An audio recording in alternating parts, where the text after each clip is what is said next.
नमस्कार दोस्तों। जीवन और मरण प्रकृति का नियम है, इस पर किसी का अधिकार नहीं होता।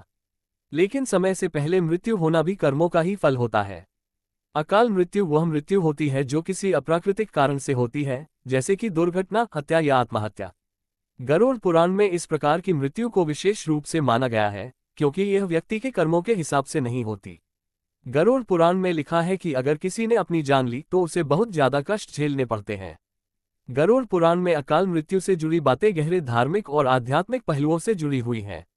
मृत्यु से पहले और बाद की प्रक्रियाओं का वर्णन ये बताता है कि हमें अपने जीवन को सत्कर्मों से भरपूर और संयमित तरीके से जीना चाहिए, ताकि मृत्यु के बाद हमें शांति और मुक्ति प्राप्त हो सके। मनुष्य की औसत आयु तय है, लेकिन बहुत लोगों की कम उम्र में कष्टकारी एवं असमय मृत्यु हो जाती है, लेकिन सभी मृत्यु के कारण अलग अलग होते हैं।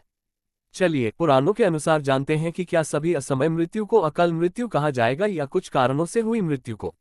अकाल मृत्यु क्या है, ये क्यों होता है और अकाल मृत्यु को प्राप्त आत्माओं के साथ क्या होता है।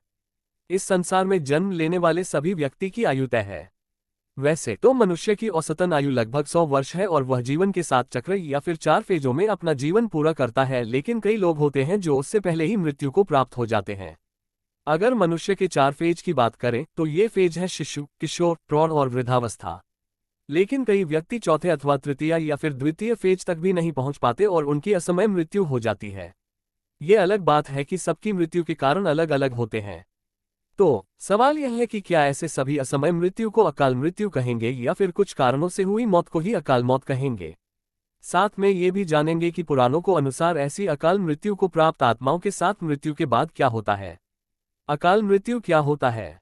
पुराणों के अनुसार वो मनुष्य जो असमय मृत्यु को प्राप्त हो जाता है, लेकिन शरीर त्यागने के बाद भी उसकी आत्मा इस संसार का त्याग नहीं करती बल्कि अपना जीवन काल पूरा करने के लिए इस संसार में बनी रहती है, उसे ही अकाल मृत्यु कहते हैं। गरुड़ पुराण के सिंहावलोकन अध्याय में अकाल मृत्यु के बारे में बताया गया है कि अगर कोई व्यक्ति किसी दुर्घटना में, जल में डूबने से, सांप के काटने से, किसी रोग के कारण, गले में फांसी का फंदा लगने से, भूख से पीड़ित होकर या फिर किसी हिंसक प्राणी के द्वारा मारा जाता है, तो ऐसा व्यक्ति अकाल मृत्यु को प्राप्त हो जाता है। उसमें यह भी बताया गया है कि बहुत से लोग ऐसे भी हैं जो आत्महत्या कर लेते हैं, लेकिन गरुड़ पुराण में आत्महत्या को सबसे ज्यादा घृणित और निंदनीय कृत्य अथवा अकाल मृत्यु बताया गया है। अकाल मृत्यु क्यों होती है। पुराणों के अनुसार कई लोग धर्म का पालन नहीं कर पाते या धर्म के मार्ग पर नहीं चल पाते, तो उनकी अकाल मृत्यु हो जाती है। पुराणों में अकाल मृत्यु का कारण पिछले जन्मों के कर्मों और इस जन्म के कर्मों को भी बताया गया है। मनुष्य अपने कर्मों के कारण ही अपनी उम्र कम करता चला जाता है।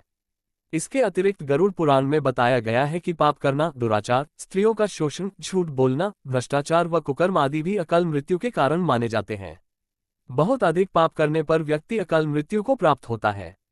अकाल मृत्यु के बाद आत्मा का क्या होता है। जिनकी भी असमय मृत्यु प्राकृतिक रूप से होती है, उन्हें कम से कम 3 दिन या फिर 40 दिनों के भीतर ही दूसरा शरीर प्राप्त हो जाता है, लेकिन जो लोग आत्महत्या करते हैं, उन लोगों की जीवात्मा पृथ्वी लोक पर ही भटकती रहती है। उन्हें न तो स्वर्ग की प्राप्ति होती है और न ही नर्क की। वो तब तक प्रेतात्मा या अन्य रूप में भटकती हैं जब तक वह आत्मा अपना निर्धारित जीवन चक्र पूरा नहीं कर लेती है। जीवात्मा की इस अवस्था को अगति कहा जाता है। फिर आत्मा जैसे ही अपना जीवन काल पूरा करती है, उसकी आत्मा को मुक्ति मिल जाती है। जिनकी अकाल मृत्यु होती है, उन्हें अपनी जरूरतों की पूर्ति अर्थात सुख, भूख, प्यास के लिए अंधकार में ही भटकते रहना पड़ता है। ऐसी ही अतृप्त आत्माओं को भूत प्रेत कहा जाता है। ऐसी आत्माओं की इच्छाएं होती हैं, लेकिन इन आत्माओं के पास शरीर नहीं होता, तो वो उन इच्छाओं को पूरा नहीं कर पाती हैं। ऐसे में ये आत्माएं अपनी इच्छाओं को पूरा करने के लिए अपने आसपास के व्यक्तियों को कष्ट देना शुरू कर देती हैं। धन्यवाद।